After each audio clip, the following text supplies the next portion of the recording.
Saludamos a Ricardo Peralta Saucedo, destacado comentarista político de Grupo Milet. Muy buenas tardes.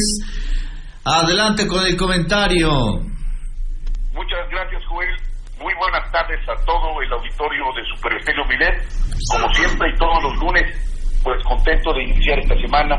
El día de hoy quiero platicar con ustedes acerca de esa frase desafortunada que seguramente todos recuerdan, de parte del peor presidente de la historia de México, de Vicente Fox, cuando estuvo en nuestra tierra, el entonces presidente de Cuba, Fidel Castro Ruz, que le mencionó: comes y te vas. Pues el día de hoy yo quiero hacer una frase completamente distinta a esta, sobre todo por la hermandad que tenemos con el pueblo cubano, y es: comes y te quedas. Y quiero hacer algo de historia. La Revolución Cubana comenzó el 26 de julio de 1953, a raíz de que el 10 de marzo, un año antes de que Fulgencio Batista encabezara el conocido cuartelazo, que fue un golpe de Estado que derrocó al entonces presidente Carlos Frío Socarrás. Batista entonces instauró una dictadura militar al servicio del interés imperialista de Estados Unidos principalmente, lo cual se incrementó en la isla de Cuba, se incrementó la corrupción, la pobreza, la desigualdad. El primer intento de la guerrilla entonces de Fidel Castro, integrada por su hermano Raúl, Ernesto Che Guevara, Camilo Cienfuegos, entre otros líderes cubanos de la revolución, acabó con bajas y con varios presos en ese movimiento insurrecto. Luego de 22 meses que estuvieron, los que ya mencioné, estuvieron en la cárcel, hubo fuertes manifestaciones nacionales e internacionales, y el gobierno de la dictadura militar liberó a Castro y a los suyos. Quienes se exiliaron en México para fraguar los siguientes avances del movimiento que se llamó 26J, es decir, el inicio de la Revolución Cubana.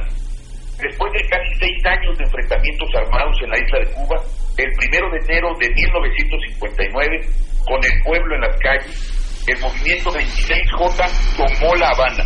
La Revolución Cubana ascendió al gobierno e implementó programas de salud y educación pública, además de políticas para los más pobres, y en contra de toda la oligarquía y la intervención norteamericana, todo ello en plena época de la Guerra Fría.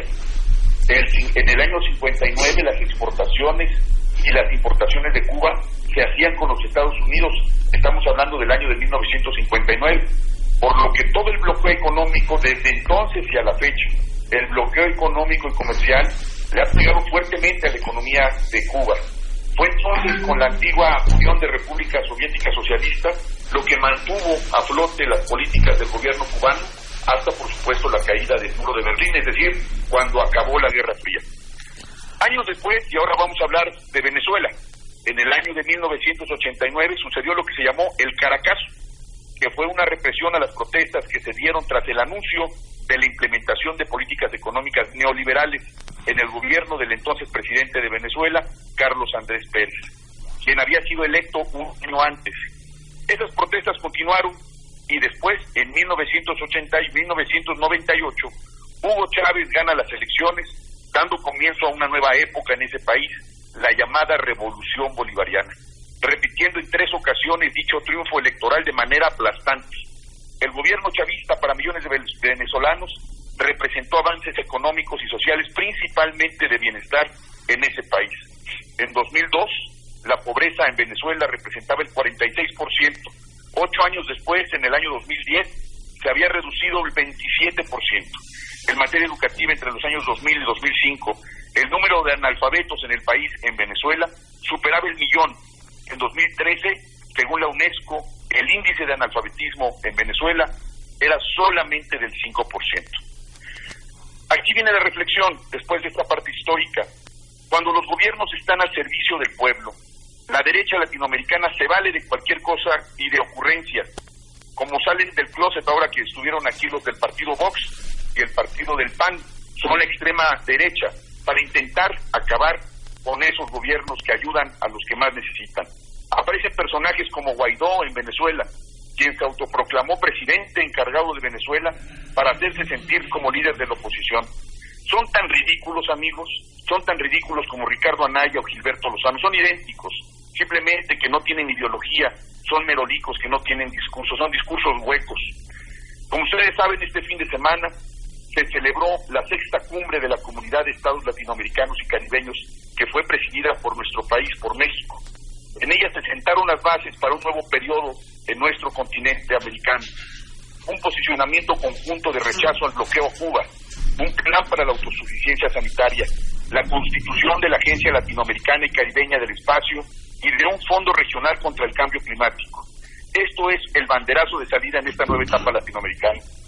Es evidente, amigos, que los acuerdos alcanzados en esta cumbre van en una lógica distinta a la de los gobiernos anteriores, en los que se regía la sumisión con el norte y el desdén hacia el sur. México hoy transforma la geopolítica internacional al convertirse en punta de lanza de un nuevo espacio de poder continental, donde México juega al fiel de la balanza. Estamos transitando del come si te vas al comamos juntos y no se vayan. Latinoamérica unida, como siempre debe haber sido. Muchas gracias, y este es mi comentario de este lunes. Espero que esta reflexión nos haga pensar la importancia de estar unidos como latinoamericanos. No solamente nos suma y nos une el idioma, sino que no debería de haber fronteras entre todos los pueblos latinoamericanos. Muchas gracias, Joel. Saludos a todos de Super Estéreo Milet. Les saluda su amigo Ricardo Peralta Saucedo. Muchas gracias por tu participación, como siempre, todos los lunes. Excelente semana para ti. Igualmente, Joel, un saludo a todos los que nos escuchan. Que estén muy bien. Cuídense.